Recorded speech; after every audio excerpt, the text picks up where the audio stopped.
রাসূলুল্লাহ সাল্লাল্লাহু আলাইহি ওয়াসাল্লাম সাহাবায়ে কিরামকে এবং কিয়ামত পর্যন্ত আগত অনাগত গোটা মানবতাকে, মুসলিম সমাজকে এই আল্লাহর ঘরের জন্য উদ্বুদ্ধ করার জন্য, হজ করার জন্য একটি মোটিভেশন পেশ করেছেন। কোরআনে কারিমের মধ্যে হজ করার জন্য আমাদেরকে নির্দেশনা দেওয়া হয়েছে, যাতে করে আমরা একেবারেই আমাদের জীবনের আধ্যাত্মিক উন্নয়ন, আধ্যাত্মিক উৎকর্ষ সাধনের চূড়ান্ত স্তম্ভে উত্তীর্ণ হতে পারি, আমাদের আত্মাকে যেন পবিত্র করে ফেলতে পারি, আমরা যেন আল্লাহর দরবারে উঁচু মাপের আল্লাহর ওলি হিসেবে স্বীকৃতি পেতে পারি।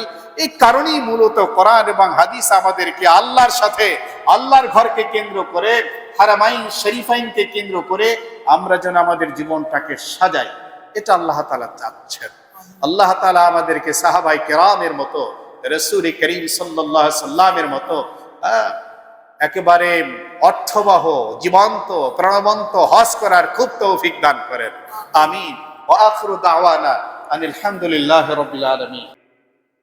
আলহামদুলিল্লাহ, আমরা মহান আল্লাহ তাআলা শুকর আদায় করছি, যিনি আমাদেরকে এই মাটির পৃথিবীতে মানুষ হিসেবে সৃষ্টি করেছেন, যিনি আমাদেরকে ঈমানের মতো মহাদৌলত দান করেছেন, যিনি আমাদেরকে মুহাম্মদ সাল্লাল্লাহু আলাইহি সাল্লামের উম্মত হওয়ার সৌভাগ্য দিয়েছেন। আজকের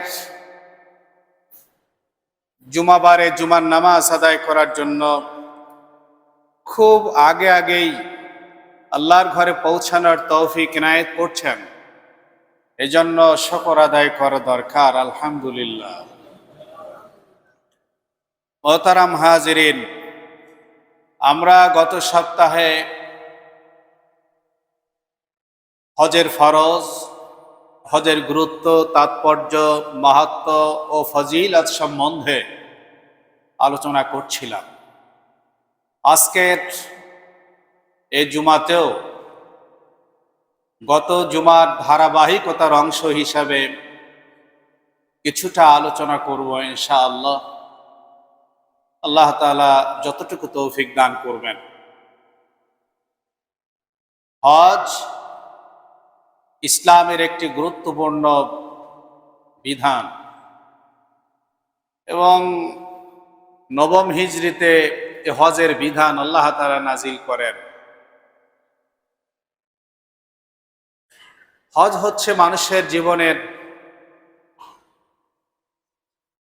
আত্মার পরিশুদ্ধের চূড়ান্ত স্তর, আধ্যাত্মিক উৎকর্ষ সাধনের চূড়ান্ত স্তম্ভ। একজন মানুষ তিনি হজ করবেন, তার অর্থ হচ্ছে তিনি নূরানি মানুষ হবেন, তিনি পবিত্র মানুষ হবেন এবং তিনি সকল প্রকার গুনাহ থেকে পাক সাফ হয়ে যাবেন। একজন মানুষ যিনি হজ করবেন সে আল্লাহর উঁচু মাপের ওলি হয়ে যাবেন। মূলত হজ আমাদেরকে এই শিক্ষায়, চেতনায় উজ্জীবিত করে। আর এ কারণেই আমার হজটি হতে হবে যেভাবে হজ করেছেন মুহাম্মদুর রাসূলুল্লাহ সাল্লাল্লাহু আলাইহি সাল্লাম, যেভাবে হজ করেছেন হযরত সাহাবায়ে কেরাম রিদওয়ানুল্লাহি আলাইহিম আজমাইন, যেভাবে হজ করেছেন আমাদের মহান পূর্বসূরি আকাবির আসলাফ, যাদের মাধ্যমে ক্রমধারায় আমরা ১৫০০ বছর পরেও ইসলাম সুরক্ষিত অবস্থায় পেয়েছি। সুতরাং হজের ব্যাপারে আমাদের কাছে থাকতে হবে গুরুত্ব, অগাধ ভালোবাসা এবং এই হজকে খুবই উৎফুল্ল চিত্তে একটি প্রাণবন্ত পরিবেশে সকল প্রকার গুনাহ থেকে মুক্ত হয়েই করতে হয়। আল্লাহ তাআলা চান আমার বান্দাবান্দি যেন আমার ঘরে আসার জন্য, আমাকে পাওয়ার জন্য সে পাগল হয়, সে প্রেমিক হয়। আবার অনুসন্ধানের জন্য সে যেন উস্কো খুস্কো চুল নিয়ে এলোমেলো অবস্থায়, অগোছালো অবস্থায় আমার জন্য সেজন্য পাগল হয়ে যায়। এটা আল্লাহ তাআলা চান। আর এ কারণে তেহরামের দুখানা কাপড় পুরুষদের জন্য পরার বিধান, যার সেলাই নাই, এগুলো পরতে হবে। মৃত মানুষের কাফনের মতোই তাকে কাপড় পরতে হয়। আর মেয়েদেরকেও পরতে হয় ঢিলে ঢালা, একেবারেই স্বাভাবিক কাপড় পরতে হয়। আল্লাহ তাআলা আমাদেরকে সাহাবায়ে কেরামের মতো রাসূল করিম সাল্লাল্লাহু আলাইহি সাল্লামের শিক্ষা অনুযায়ী হজ করবার তৌফিক দান করুন। মুহতারাম হাজিরিন, হজের মধ্যে একটা মূল স্লোগান আছে যেটা আল্লাহ খুব পছন্দ করেন। একেবারেই শুরু থেকে নিয়ে পর্যন্ত আল্লাহর পাগল যারা হজ করার জন্য তৈরি হন, আল্লাহ তাআলা পছন্দ করেন যে তার জবানের মধ্যে যেন এই স্লোগানটি সারাক্ষণ লেগেই থাকে। সেটা হচ্ছে লব্বাইক আল্লাহুম্মা লব্বাইক, লব্বাইক লা শারীকা লাকা লব্বাইক, ইন্নাল হামদা ওয়ান নি'মাতা লাকা ওয়াল মুলক লা শারীকা লাক। লব্বাইক আল্লাহুম্মা লব্বাইক, লব্বাইক লা শারীকা লাকা লব্বাইক, ইন্নাল হামদা ওয়ান নি'মাতা লাকা ওয়াল মুলক লা শারীকা লাক। লব্বাইক আল্লাহুম্মা লব্বাইক, লব্বাইক লা শারীকা লাকা লব্বাইক, ইন্নাল হামদা ওয়ান নি'মাতা লাকা ওয়াল মুলক লা শারীকা লাক। দুঃখজনক এবং খুবই দুর্ভাগ্যজনক, আমার ক্ষুদ্র অভিজ্ঞতা যেটা লক্ষ্য করছি, অন্তত 70% হাজী সাহেবদের তালবিয়াটা শুদ্ধ হয় না। লব্বাইক আল্লাহুম্মা লব্বাইক, আল্লাহ আমি হাজী আপনার দুয়ারে। লব্বাইক লা শারীকা লাকা লব্বাইক, না আপনার কোনো শরীক নেই, আপনি পবিত্র। ইন্নাল হামদা, সকল প্রশংসা, ওয়ান নি'মাতা, সকল সুখের সামগ্রী, লাকা ওয়াল মুলক, আর সার্বভৌমত্ব, প্রচন্ড ক্ষমতার অধিকারী কেবলমাত্র আপনি। লা শারীকা লাক, আমরা কাউকেই আপনার সঙ্গে শরীক করছি না। খালিস তাওহীদ, এর স্বীকৃতি হচ্ছে তালবিয়া। আল্লাহ এটা খুব বেশি পছন্দ করেন। তালবিয়া যখন পড়তে হয় একসঙ্গে 3 বার পড়তে হয়, এটা মুস্তাহাব। আন আবি হুরায়রা রাদিয়াল্লাহু তাআলা আনহু আনিন নবী সাল্লাল্লাহু আলাইহি ওয়াসাল্লাম ক্বালা মা আহাল্লা মুহিল্লুন কাত্তু ইল্লা উশরা ওয়ালা কাব্বারা মুকাব্বিরুন কাত্তু ইল্লা বুশরা। কিলা ইয়া রাসূলুল্লাহ বিল জান্নাহ, ক্বালা নাআম। ইমাম তাবরানী রাহিমাহুল্লাহ তিনি মুআজামুল আওসাতের মধ্যে হাদিসটি উল্লেখ করেছেন। আবু হুরায়রা রাদিয়াল্লাহু আনহু সূত্রে বর্ণিত, নবী আলাইহিস সালাতু ওয়াস সালাম বলেন, একজন হজ পালনকারী, উমরা পালনকারী মুহরিম ব্যক্তি যখন বলতে থাকে লব্বাইক আল্লাহুম্মা লব্বাইক, প্রতিবার তালবিয়াটা যখনই শেষ হয় আল্লাহর পক্ষ থেকে একজন ফেরেশতা বলে, সে শুনুক আর নাই শুনুক, দৃষ্টির অলক্ষ্যে একজন ফেরেশতা তাকে শুভ সংবাদ দিতে থাকে। তো একজন মুহরিম যখন ইহরাম বাঁধা অবস্থায় আল্লাহু আকবার কাবীরা আলহামদুলিল্লাহি হামদান কাসীরা সুবহানাল্লাহি বুকরাতান ওয়া আসীলা, আল্লাহর তাকবীর যখন বলতে থাকে, তখন তাকে শুভ সংবাদ দেওয়া হয়। তো রাসূল করিম সাল্লাল্লাহু আলাইহি সাল্লামকে জিজ্ঞেস করা হলো, আচ্ছা এটা কিসের শুভ সংবাদ? এটা কি জান্নাতের শুভ সংবাদ? রাসূল করিম সাল্লাল্লাহু আলাইহি সাল্লাম বলেন, হ্যাঁ হ্যাঁ, একজন হাজি, একজন উমরা পালনকারী ইহরাম অবস্থায় যখনই বলতে থাকে লাব্বাইক আল্লাহুম্মা লাব্বাইক, এই তালবিয়াটা শেষ হওয়ার সঙ্গে সঙ্গে ফেরেশতারা বলে, চমৎকার, আল্লাহ খুশি হয়ে গেছেন, তুমি আল্লাহর জান্নাতের শুভ সংবাদ গ্রহণ করো। এই জন্য হজের নিয়ম হলো পুরুষগণ পৌরসচিত কণ্ঠে আওয়াজ করে তিনি তালবিয়া পড়বেন, আর নারীগণ ধীরে ধীরে নিজ কানে শুনতে পারেন, এভাবে তালবিয়া পড়বেন। গল্প নয়, সমালোচনা নয়, মানুষের পেছনে লাগা নয়, বরং এই মহাদৌলত অর্জনের জন্য আমাদেরকে মহা অনুসন্ধিৎসু থাকতে হবে। সারাক্ষণ আমাদের মধ্যে তীব্র আকাঙ্ক্ষা লাগিয়ে রাখতে হবে। আল্লাহ তৌফিক দান করুন। عن عبد الله بن عمر بن العاص رضي الله تعالى عنه قال من طاف بالبيت كتب الله لكل قدم 70,000 حسنة وحط عنه 70,000 سيئة ورفع له 70,000 درجة وشفي في 70 من أهل بيتي।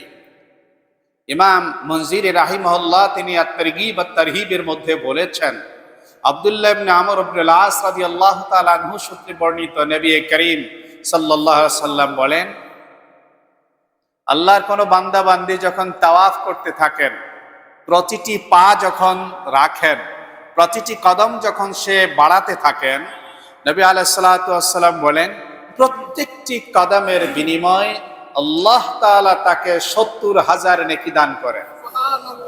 প্রত্যেকটি কদমের বিনিময়ে আল্লাহ তাআলা তার 70,000 গুনাহকে ক্ষমা করে দেন। প্রত্যেকটি কদমের বিনিময়ে আল্লাহ তাআলা তার 70,000 মর্যাদাকে উন্নীত করে দেন।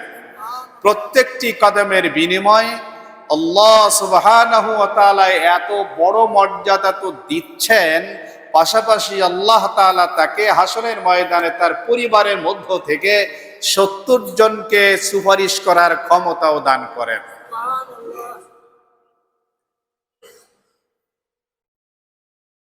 عن عبد الله بن عباس رضي الله تعالى عنه عن النبي صلى الله عليه وسلم قال إن آدم أتى البيت الفآتية لم يركب قط فيهن من الهند من رجله على رجله। ইমাম ইবনে খুজাইমা তিনি তার সহিহ গ্রন্থে হাদিসটি উল্লেখ করেছেন, আব্দুল্লাহ ইবনে আব্বাস রাদিয়াল্লাহু তাআলা আনহুমা সূত্রে বর্ণিত, নবী আলাইহিস সালাতু ওয়াস সালাম বলেন, হযরত আদম আলাইহিস সালাতু ওয়াস সালাম আল্লাহর ঘর তওয়াফ করার মর্যাদা এটা অনুভব করতে পেরেছিলেন জান্নাত থেকে আসার সময়। এজন্য তিনি যখন হিন্দুস্তানে আসলেন, আল্লাহ যখন তাকে পাঠালেন, তখন তিনি 1000 বার পায়ে হেঁটে তিনি আল্লাহর ঘরের তাওয়াফ করেছেন। হাদিসের মধ্যে এসেছে তিনি 700 বার উমরা করেছেন, 300 বার হজ করেছেন।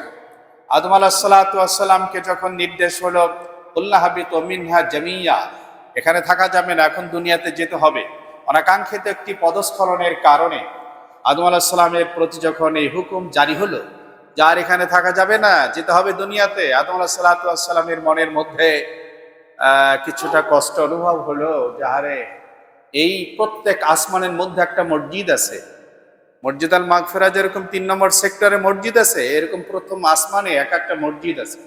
একেবারে আজকের কাবা ঘর যেখানে, এখান থেকে সরাসরি 7ম আসমানের উপরে আর একটা মসজিদ আছে, কেন্দ্রীয় মসজিদ, ওটার নাম হলো বাইতুল মামুর। এই বাইতুল মামুরে ফেরেশতারা তাওয়াফ করেন।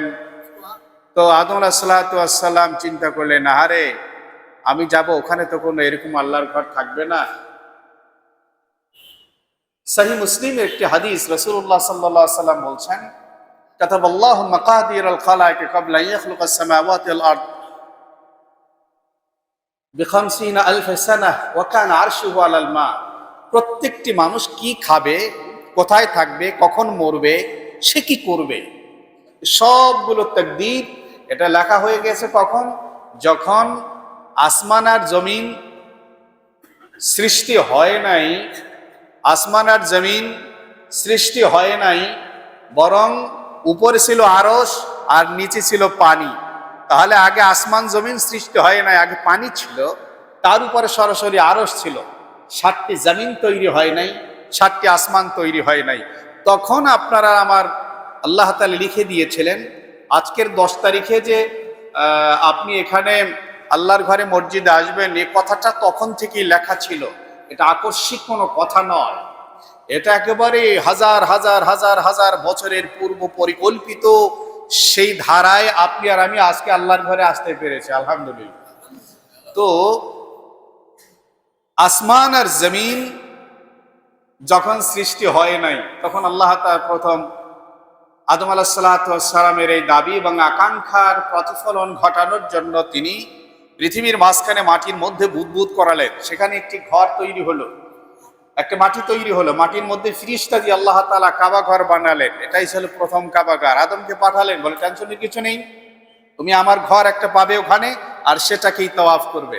এই জন্য আদম আলাইহিস সালাম থেকে নিয়ে এ পর্যন্ত লক্ষ লক্ষ নবী এবং রাসূল সবাই আল্লাহর ঘরকে তাওয়াফ করেছেন। তো আদম আলাইহিস সালাতু ওয়াস সালামের অনুভূতি ছিল, এর মর্যাদার ব্যাপারে তিনি সম্যক অবগত ছিলেন বলেই হিন্দুস্তান থেকে তিনি পায়ে হেঁটে 1000 বার আল্লাহর ঘর তাওয়াফ করেছেন। আল্লাহ আমাদেরকে বেশি বেশি তৌফিক দান করুন। আন সাইব রাদিয়াল্লাহু তাআলা قال قال النبي صلى الله عليه وسلم مسح الحجر والركن اليمان يحط الخطايا حتى। ইমাম ইবনে খুজাইমা তার সহিহ গ্রন্থে হাদিসটি উল্লেখ করেছেন, হযরত সাইব রাদিয়াল্লাহু তাআলা আনহু সূত্রে বর্ণিত। মানুষ যখন আল্লাহর ঘরের হাজরে আসওয়াদের কর্নারে গিয়ে হাজরে আসওয়াদকে চুমু খায়, স্পর্শ করে, যখন রুকনে ইয়ামানিকে স্পর্শ করে, এই স্পর্শ করার দ্বারা আল্লাহ রসুল বলেছেন তার গুনাহ আল্লাহ তাআলা ক্ষমা করে দেন। عن عبد الله بن عباس رضي الله تعالى عنه قال قال النبي صلى الله عليه وسلم ينزل الله كل يوم على حجاج بيت الله الحرام 20 و100 رحمة 60 للطائفين و40 للمصلين و20 للطائفين। ইমাম তাবরানী তিনি মুআজ্জামুল আওসাতের মধ্যে হাদিসটি উল্লেখ করেছেন। রাসূলুল্লাহ সাল্লাল্লাহু আলাইহি ওয়াসাল্লাম বলেছেন, আল্লাহ তাআলার 120টি খাস রহমত, 120টি বিশেষ দৃষ্টি, 120টি বিশেষ রহমত নাজিল করেন যারা আল্লাহর ঘরকে কেন্দ্র করে সফর করেন।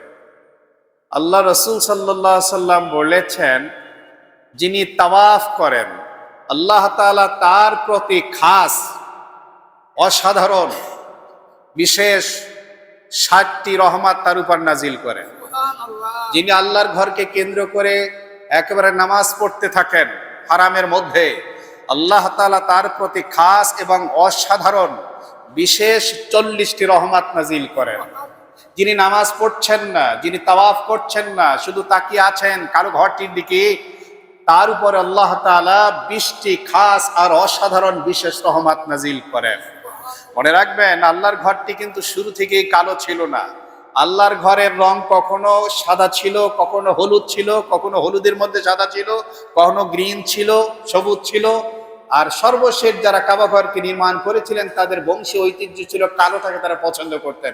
সে কারণেই তারা কালো ঘর বানালেন এবং উপরে সেখান থেকে কালো গ্লাভ দেওয়ার এই প্রচলনটা চলেছে, আজকেও সেটা চলছে। এটা নিয়ে কোনো সমস্যা নাই, যেটা যখন হয় মূলত আল্লাহর ঘর থাকলেই হলো। আল্লাহর ঘরে আমাদেরকে বেশি বেশি তাওয়াফ করার তৌফিক দান করুন। আন জাবির রাদিয়াল্লাহু তাআলা আনহু আন্না নবী সাল্লাল্লাহু আলাইহি সাল্লাম قال ماء زمزم لما شرب وهذا أشربه لعطش يوم القيامة ثم شرب। ইমাম আহমদ ইবনে হাম্বল তিনি মুসনাদের মধ্যে, ইমাম বাইহাকি তিনি শাহাবুল ঈমানের মধ্যে, ইমাম মুনজিরি তিনি তার তারগীব ওয়া তারহিবের মধ্যে হাদিসটি উল্লেখ করেছেন। জাবির রাদিয়াল্লাহু আনহু সূত্রে বর্ণিত, নবী আলাইহিস সালাতু ওয়াস সালাম বলেছেন, জমজমের পানি যে যে উদ্দেশ্যে পান করবে আল্লাহ তাআলা তার উদ্দেশ্যকে পূরণ করে দিবেন। এই জন্য রাসূলুল্লাহ সাল্লাল্লাহু আলাইহি ওয়াসাল্লাম দোয়া শিখিয়েছেন যে জমজমের পানি পান করার সময় দোয়া করবে, আল্লাহুম্মা ইন্নী আসআলুকা ইলমান নাফিআ ওয়া রিজকান ওয়াসিআ ওয়া শিফাআম মিন কুল্লি দা। আয় আল্লাহ, আমাকে উপকারী ইলম দান করেন। পৃথিবীতে অনেক শিক্ষা, অনেক বিদ্যা, অনেক ডিগ্রি, অনেক থিসিস আছে, যা তাকে উপকার করছে না, বরং তাকে ধ্বংস করছে। এজন্য রাসূল শিখালেন, আমাকে এমন জ্ঞান দেন যা আমাকে উপকার করবে, অন্তত পরকালে আমাকে জাহান্নাম থেকে মুক্তি দিবে। আর আমাকে প্রশস্ত রিজিক দেন, সকল প্রকার রোগ ব্যাধি হতে আমাকে মুক্ত করে দেন। রাসূল দোয়া শিখিয়েছেন। নবী আলাইহিস সালাতু ওয়াস সালাম আরো একটি কথা বলেছেন, সেটি হচ্ছে এই, নবী আলাইহিস সালাতু ওয়াস সালাম যখন জমজমের পানি পান করতেন তখন নিয়ত করতেন, আল্লাহ, এই জমজমের পান করছি এই কারণে, এর উসিলায় আপনি আমাকে হাসরের ময়দানে আমাকে হাউজে কাউসারের পানি পান করার তৌফিক দান করেন। আমরাও যারা আল্লাহ তৌফিক দান করবেন, যাদেরকে জমজমের পানি যখন পান করব তখন এই দোয়াগুলো একটু মাথায় রাখলে ভালো হয়। আল্লাহ তৌফিক দান করুন। عن ابن عمر رضي الله تعالى عنه قال قال النبي صلى الله عليه وسلم فإن الله يهبط إلى السماء الدنيا فيباهي بكم الملائكة ويقول عبادي جاءوني ثاثا من كل فج عميق يرجون جنتي فلو كانت ذنوبكم كعدد الرمل أو كقطر مطر أو كزبد البحر لغفرتها أفيضوا عبادي মাগফুরাল লাকুম ওয়া লিমান শাফাআতুম লা। ইমাম মুনজিরি আত-তারগীব ওয়াত-তারহীবের মধ্যে বলেছেন, আব্দুল্লাহ ইবনে ওমর রাদিয়াল্লাহু তাআলা আনহু সূত্রে বর্ণিত, নবী করিম সাল্লাল্লাহু আলাইহি ওয়াসাল্লাম বলেছেন, আল্লাহর কোন বান্দা বান্দি যখন হজের সফরে আরাফার ময়দানে হাজির হন, এ সংক্রান্ত অনেকগুলো হাদিস আছে, তখন আল্লাহ তাআলা খুব গর্ববোধ করেন, খুব আনন্দিত হন, খুবই উৎফুল্ল হন। আল্লাহর কুদরাতি কলিজাটা খুশি হয়ে যায় এবং ফেরেশতাদেরকে সামনে রেখে বলতে থাকেন, দেখো আমার বান্দারা মিন ফাজ্জিন আমিক, পৃথিবীর দিক দিগন্ত থেকে হাজার হাজার মাইল অতিক্রম করে আমার জান্নাতের আকাঙ্ক্ষায়, জাহান্নাম থেকে মুক্তির জন্য তারা এখানে এসছে। দেখো তাকায়, জাউনি শাসান, এলোমেলো চুল, এরপরে ধুলো ধূসরিত অবস্থা, চেহারা উস্কো খুস্কো, মলিন, একেবারেই মাটি মিশ্রিত,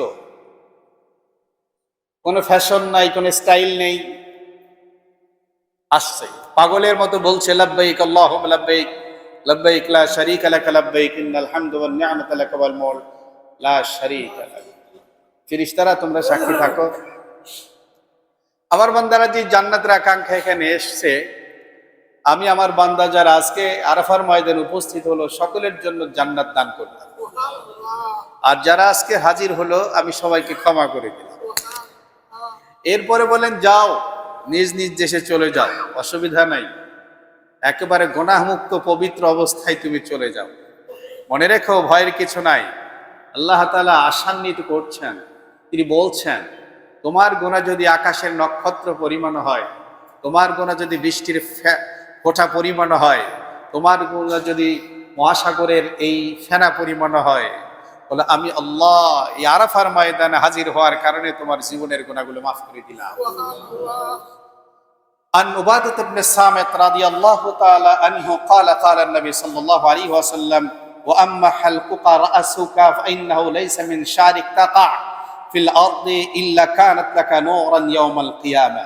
এবং মুনজিরি তিনি তারগীব আর তারহীবের মধ্যে বলেছেন, উবাদাত ইবনে সামিত রাদিয়াল্লাহু তাআলা আনহু বলেন, হাজী সাহেব যখন চুল কাটেন, চুল যখন মুন্ডিয়ে ফেলেন, মেয়েরা যখন চুলের অগ্রভাগ থেকে এক কর পরিমাণ কেটে হালাল হয়ে যান, রাসূলুল্লাহ সাল্লাল্লাহু আলাইহি ওয়াসাল্লাম বলছেন, এই প্রত্যেকটি চুলকে হাসরের ময়দানে তার জন্য, ওই হাসরের ময়দানে চলার সুবিধার জন্য আল্লাহ তাআলা নূরে পরিণত করে দেন, আলোতে পরিণত করে দেন। এবং রাসূলুল্লাহ সাল্লাল্লাহু আলাইহি ওয়াসাল্লাম আরো বলেছেন, এই হজের সফর যারা করেন আল্লাহ তাআলা তাকে সুপারিশকারী বানায় দেন। আল্লাহ তাআলা আমাদেরকে ওইভাবে হজ করার তৌফিক দান করুন। মনে রাখতে হবে, হজ করা যেমন ফরজ, হজের মাসআলা মাসাইল জানাটাও সেই রকম ফরজ। ইব্রাহিম আলাইহিস সালাতু ওয়াস সালামকে যখন কাবা ঘর বানানোর পরে হজ করার নির্দেশ আল্লাহ তাআলা করলেন, তখন ইব্রাহিম আলাইহিস সালাম দোয়া করলেন, রব্বানা আরিনা মানাসিকানা, আল্লাহ হজের বিধিবিধানগুলো আমাকে একটু দেখায় দেন, আমাকে বুঝিয়ে দেন। জিবরিলকে পাঠালেন আল্লাহ তাআলা, তিনি শিখাই দিলেন। আমাদের নবী সাল্লাল্লাহু আলাইহি সাল্লামকেও ঠিক এরকম জিবরিলকে আল্লাহ তাআলা পাঠালেন এবং হজের নিয়ম কানুনগুলো শিখিয়ে দিলেন। এটা আরাফা, এটা মুজদালিফা, এটা মিনা, এটা মক্কা, কোথায় কোন কাজ করতে হবে এগুলো সব জিবরিল রাসূলকে ট্রেনিং করালেন। এরপরে রাসূলুল্লাহ সাল্লাল্লাহু আলাইহি ওয়াসাল্লাম বললেন, খুযু আন্নী মানাসিকাকুম, আমার সাহাবীরা এবং আগত অনাগত উম্মাহ ভালো করে মনে রেখো, আমার কাছ থেকে তোমরা হজের বিধানগুলো শিখে নাও। রাসূলুল্লাহ সাল্লাল্লাহু আলাইহি ওয়াসাল্লাম হজ করেছেন।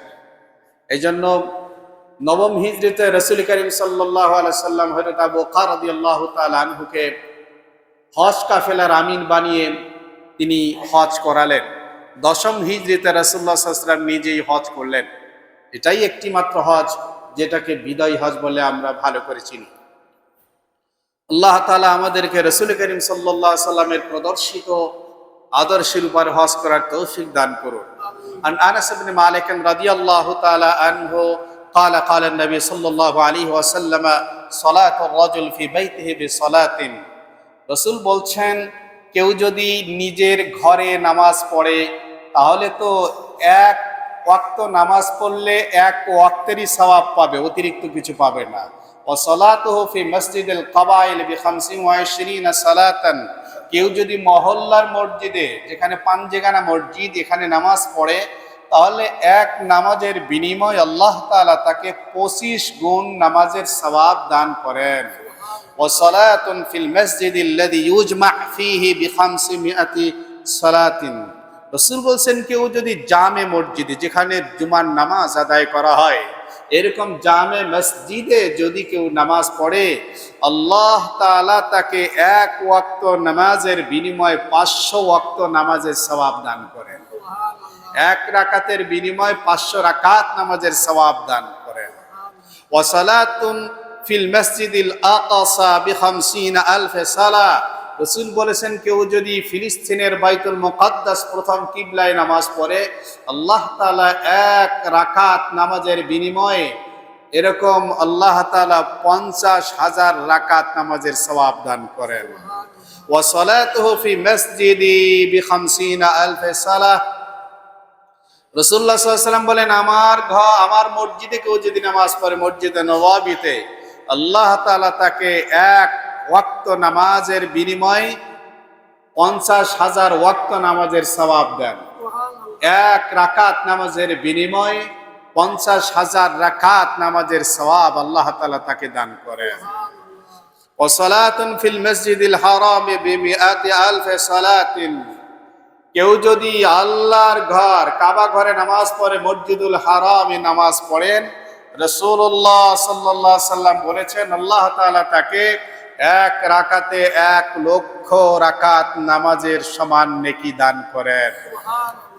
এজন্য আল্লাহর ঘরে যারা যাবেন তারা চেষ্টা করবেন সময়টাকে আল্লাহর ঘরের মধ্যেই দেওয়ার জন্য। মসজিদ নববীতে যাওয়ার যখন সুযোগ হবে, সময়টা মসজিদ নববীতেই কাটানোর জন্য চেষ্টা করবেন। আমাদের উচিত, কিন্তু শয়তান আমাদেরকে খুব বিভ্রান্ত করে, প্রতারিত করে। শয়তান আমাদেরকে নানা ধরনের কুৎসা, নানা ধরনের আপনার গিয়ে দোষ চর্চা, গীবত এবং অভিযোগের মধ্যে লাগিয়ে রাখে। শয়তান আমাদেরকে পরিপূর্ণ হজটা করে আসব এটা কখনোই চায় না।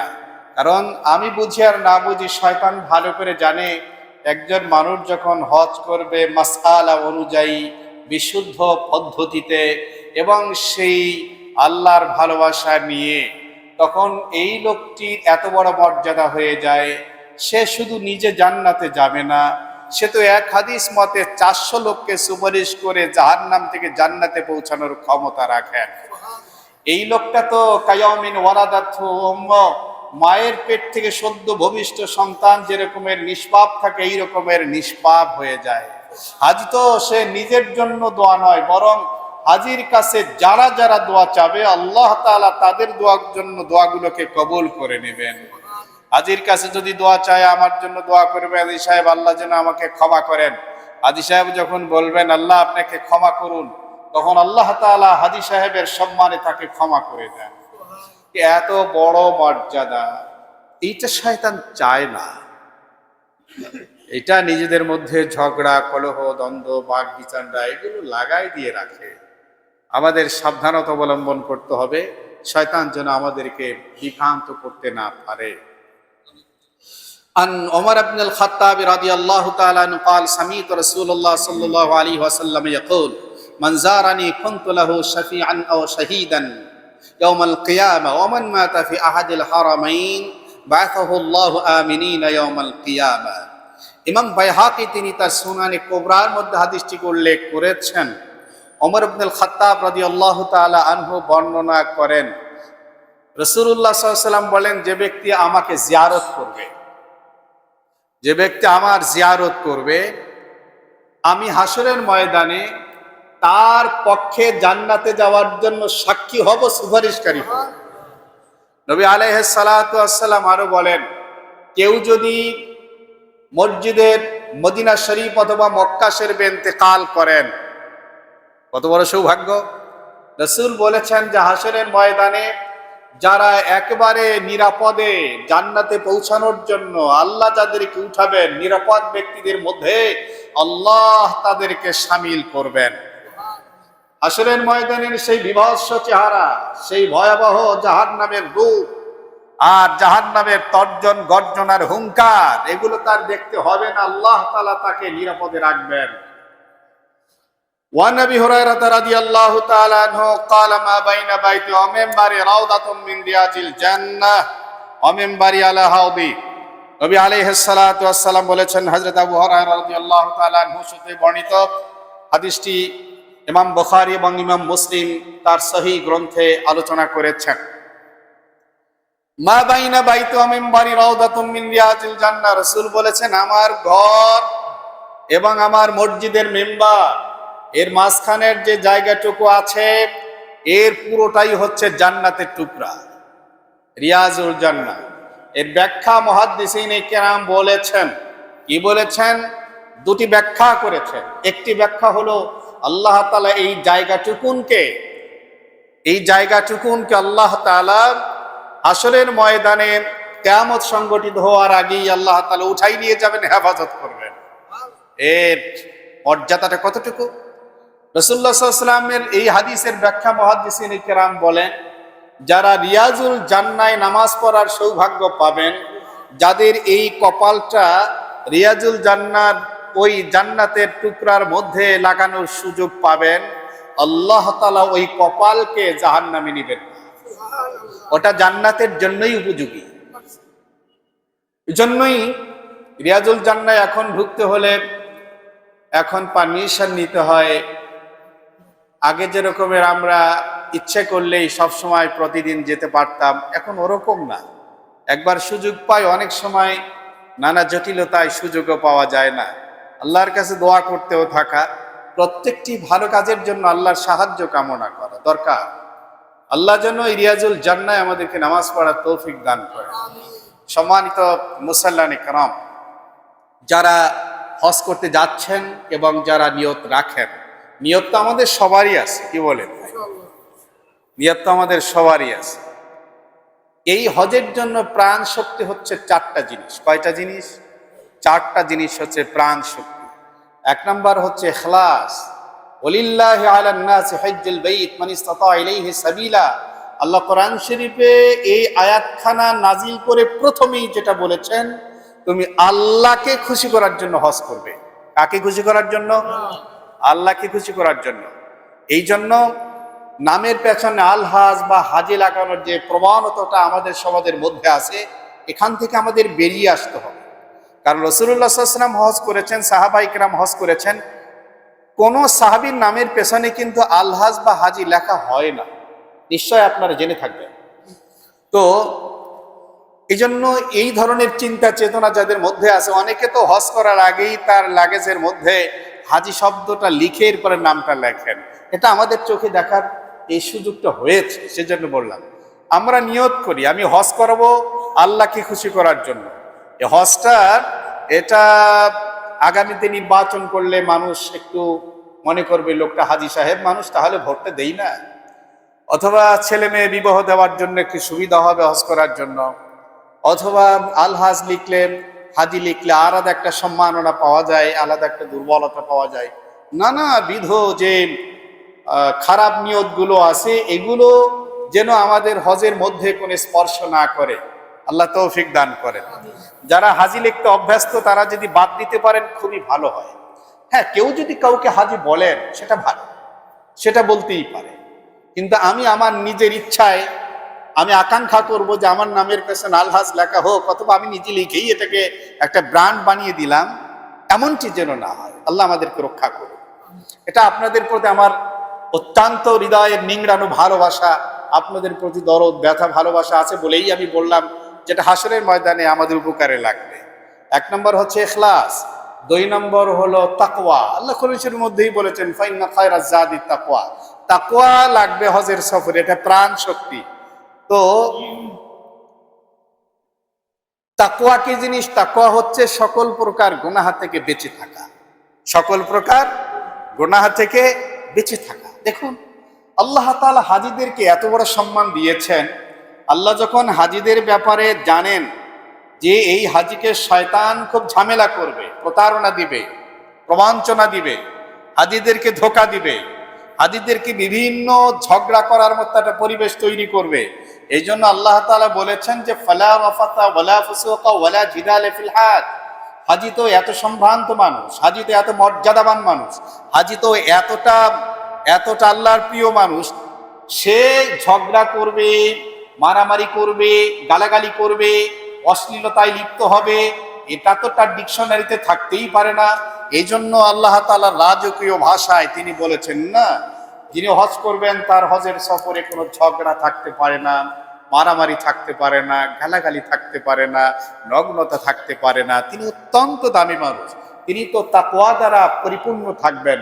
ফাইন্না খায়রাজ যাদি তাকওয়া, তিনি কোনো গুনাহে জড়াবেন না, না কোনো গীবতে জড়াবেন, না কোনো দোষচর্চায় জড়াবেন, না জবানের গুনাহ করবেন, না চোখের গুনাহ করবেন, না কানের গুনাহ করবেন, না হাতের গুনাহ করবেন, না পায়ের গুনাহ করবেন, না তিনি তো কোনো গুনাহ করবেন না। কারণ হাজী তো আল্লাহর মেহমান, হুম দয়ুফুর রহমান, রাজাধিরাজ, সম্রাট আদি সম্রাট, আকাশ আর জমিনের নিরঙ্কুশ মালিক তিনি, তার মেহমান হচ্ছেন হাজী সাহেব। সুতরাং তার মর্যাদা অনেক বড়, তার ব্যাপার আল্লাহ তাআলা এটাই বলেছেন, তিনি কোনো গুনাহে জড়িয়ে পড়তে পারেন না, তিনি তো তাকওয়া দ্বারা একেবারে সুসজ্জিত থাকবেন, তার আত্মাতে পরিশুদ্ধ থাকবে। এজন্যই আল্লাহ তাআলা বলেছেন ফাইন্না খায়রাজ যাদি তাকওয়া, একজন হাজী সাহেবের খুবই গুরুত্বপূর্ণ সম্পদ হচ্ছে, সম্বল হচ্ছে তাকওয়া, গুনাহ না করা। 3 নম্বর হাজী সাহেবের প্রাণ শক্তি হচ্ছে সবর। যে কোনো পরিস্থিতিতে, যে কোনো সংকটে, যে কোনো ঝামেলায়, যে কোনো মুহূর্তে যত রকমের প্রতিকূলতা আসুক, যত রকমের প্রতিবন্ধকতা আসুক, আর যত রকমের বিপর্যয় তার সামনে উপস্থিত হোক, তিনি ধৈর্যের পাহাড় থাকবেন, অটল থাকবেন, সুদৃঢ় থাকবেন। তিনি অবশ্যই কোনো ঝগড়া করবেন না, তিনি সবর করবেন। সবর বলা হয় 3টা জিনিসকে, আস-সাবরু আলাল মাসায়েব, যে কোনো বিপর্যয় মুসিবতে সে নিজেকে নিয়ন্ত্রণ করবে। আস-সাবরু ফিত তাআ, সে তো ইবাদতের মধ্যে নিজেকে ডুবিয়ে রাখবে। আস-সাবরু আনিল মাসিয়া, সে গুনাহ থেকে একেবারে আলাদা থাকবে, গুনাহ করবে না। এই 3টা জিনিসের সমন্বয়কে শরীয়তে সবর বলা হয়। আল্লাহ তাআলা সবরের তৌফিক দান করুন। আর একটা হচ্ছে ইশক আর ভালোবাসা, আল্লাহর পাগল হওয়া, আল্লাহর প্রেমে মত্ত হয়ে যাওয়া। আমাদের সমাজের মধ্যে নানা রকমের সূক্ষ্ম এবং স্থূল ষড়যন্ত্রের শিকার আমরা তো, এজন্য আমাদের হজটা এমনভাবে করার জন্য উদ্বুদ্ধ করা হয় জানি একেবারে এর মধ্যে কোনো রসকস নেই, এরকম যেন না হয়।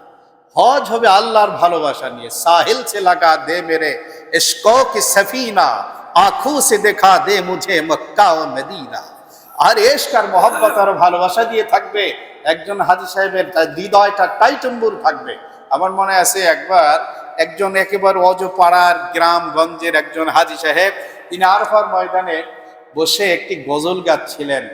এত চমৎকার গজলটি, স্বাভাবিকভাবে মানুষ বলেন যে ডানা থাকলে উড়ে যেতাম সোনার মদিনায়, আল্লাহর ঘরে যাওয়ার জন্য, মদিনায় যাওয়ার জন্য। আমি তো শক্ত মানুষ, তারপর আমার চোখ থেকে দেখলাম পানিগুলো গড়িয়ে গড়িয়ে পড়ছে। আরে ভাই, এরকম এশক আর মহব্বত থাকতে হয়। হ্যাঁ, এই জন্য হজে গিয়া এইটা করা যাবে না, ওইটা করা যাবে না, এরকম না। আমাদের মধ্যে নানা বিভ্রান্তি আছে, আমরা এটা করব না।